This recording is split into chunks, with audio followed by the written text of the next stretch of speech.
dan 4 hal yang menjaminkan banyak rizki, bukan memudahkan rizki. Tolong Bapak Ibu hafal, 4 hal bukan menjaminkan rizki, bukan memudahkan rizki, tidak. 4 hal mendatangkan rizki kemari. Dan 4 hal bukan Allah kasih kemudahan berarti kita berjalan mencari rizki Allah kasih, tidak. Bukan dikasih kemudahan. Tapi di mana saja kita ada, posisi kita di mana saja, Allah datangkan rizki kepada kita. Yang pertama, qiyamul lail, salat malam. Yang kedua, berbanyak istighfar waktu sahur. Kalau anda tidak salat malam, jangan tinggalkan istighfar waktu sahur. Waktu sahur kapan? Kira-kira 30 menit sebelum azan. Disitulah Allah sendiri memuji, Allah bangga dan senang terhadap orang yang sahur. Sampai ulama berkata, tidak ada ibadah yang terbaik di waktu sahur selain istighfar. Jadi boleh baca Quran, boleh salat malam, boleh zikir, boleh apapun, tapi yang terbaik istighfar. Fokus hanya istighfar. Astaghfirullah wa atubu ilaih. Termasuk istighfar Allahumma anta rabbi la ilaha illa ant, yang Bapak Ibu tahu sayyidul istighfar, yang terutama, yang paling luar biasa. Allahumma anta rabbi la ilaha illa anta khalaqtani wa ana abduka wa ana ala ahdika wa wa'dika mastata'at a'udzu bika min syarri ma sana'at abu'u laka bi ni'matika alayya wa abu'u bi dhanbi faghfirli fa innahu la yaghfiru adh-dhunuba. Ya Allah, kalau kita fahami doa ini luar biasa. Oleh karena itu kata Rasulullah, barang siapa yang membaca sayyidul istighfar, kemudian di malam hari dengan keyakinan dia meninggal habis baca istighfar, masuk surga. Masuk surga. Berarti ini salah satu doa yang menjaminkan dengan mudah masuk surga. Jadi 4 hal yang mendatangkan rizki, bukan kita mencarinya, dia yang datang kemari. Apalagi saat mencari lebih mudah. Qiyamul lail, salat malam. Tapi dalam bahasa, mohon maaf Bapak Ibu, dalam bahasa Arab disebut qiyamul lail, bukan salat. Tapi kalau diterjemahkan dalam bahasa kita salat. Tapi kenapa di situ qiyamul lail? Diberikan qiyamul lail, qiyam artinya berdiri. Berarti lama.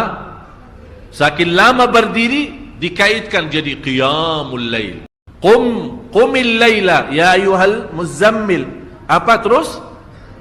Qumil lail, berdirilah saat malam. Berdirilah, bukan salatlah malam, tidak, berdirilah malam hari. Itu dahsyatnya di situ berdiri. Qiyamul lail. Yang kedua, berbanyak istighfar. Yang ketiga, berbanyak sedekah. Sebenarnya bukan istilah berbanyak sedekah. Kadang-kadang orang bersedekah 100 juta, udah saya sudah bersedekah 100 juta. Bukan itu. Bukan yang dimaksud berbanyak sedekah itu dari sisi uang itu banyak atau sedikit, bukan. Yang dimaksud rahasia sedekah, ta'ahudus sedekah, istiqamah bersedekah. Istiqamah. Itu tidak menjadi masalah besar maupun kecil. Itu tidak menjadi masalah. Karena bagi Allah tidak ada artinya besar maupun kecil, kita tidak memberikan kepada Allah. Karena Allah Maha Kaya. Tapi rahasia sedekah itu kita terus menerus sedekah. Siang, pagi, malam, siang, pagi, malam, pagi, besok terus, minggu depan. Tidak pernah berhenti. Setiap ada kesempatan selalu kita membawa sedekah. Itu namanya ta'ahudus sedekah. Ta'ahud kalau dalam bahasa sebuah janjian. Seolah-olah kita ada kontrak kerjasama antara diri dengan apa? Dengan sedekah. Itu kata ta'ahud, ahad, berjanjian. Saya berjanji. Seolah-olah ada berjanjian antara kita dalam sedekah. Jadi tidak boleh terlepas dari berjanjian. Seolah-olah kita menghormati berjanjian. Bagaimana menghormati? Kita terus kerjasama. Kita beri, Allah ganti berkah sedekah. Kita beri lagi, Allah ganti masih terus. Kita beri, masih Allah terus ganti. Itulah dahsyatnya sedekah. Jadi Bapak Ibu, jangan nunggu hari tertentu, bulan tertentu, malam tertentu kita bersedekah. Jangan. Setiap kita merasa ada berita baik, ada berita maupun ada berita buruk yang menyakiti perasaan kita, di rumah tangga kita, anak kita, suami kita, istri kita, apapun, langsung segera sedekah.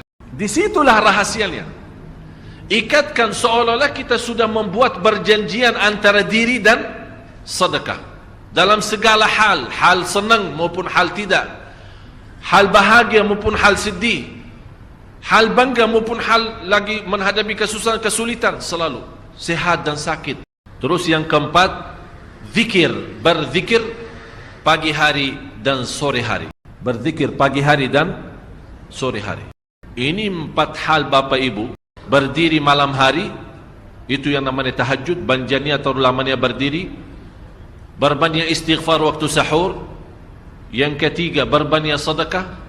Sudah Bapak Ibu mengerti? Jadi istilah berbanyak sedekah bukan artinya harus banyak dari jumlah hitungannya, tidak. Yang keempat adalah berzikir di pagi hari maupun petang hari. Amman huwa qanitun ana al-laili sajidan wa qa'ima. Sajidan wa qa'ima.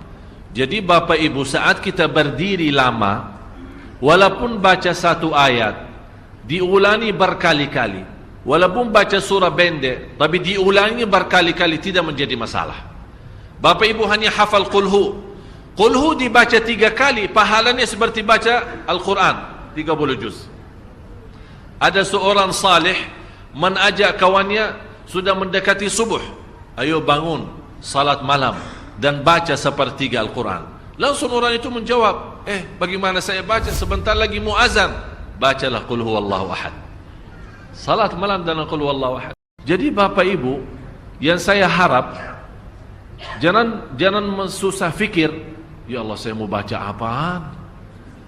Tak usah susah fikir. Baca dan nikmati, yang penting nikmati bacaan. Walaupun qul huwallahu ahad setiap hari. Kalau kita pusing baca, Allah tidak akan pusing mendengar. Malah Allah paling senang mendengar bisikan bacaan dan bisikan doa kita malam hari. Allah paling senang mendengar bisikan doa munajat kita malam hari.